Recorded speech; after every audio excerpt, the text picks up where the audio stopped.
Come on, boys!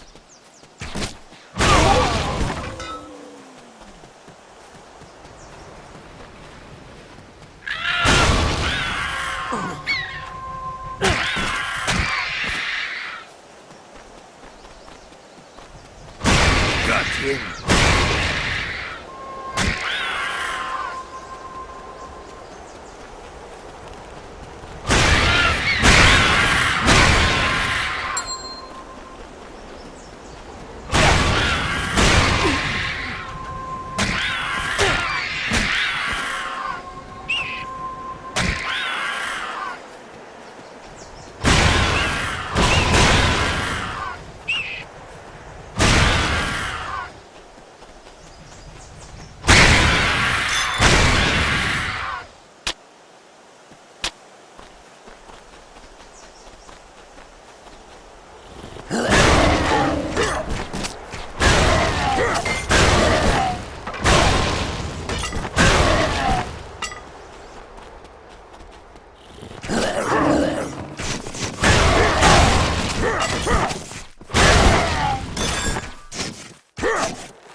Welcome, warrior.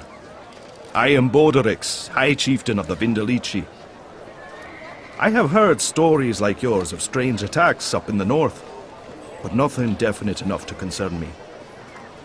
We have our own problems here, and while the trade is good, those Northmen are our enemies as much as they are our friends. Who knows why their strange gods would turn against them? Maybe they deserve their anger. You're free to go and investigate, of course, although the way is long and dangerous.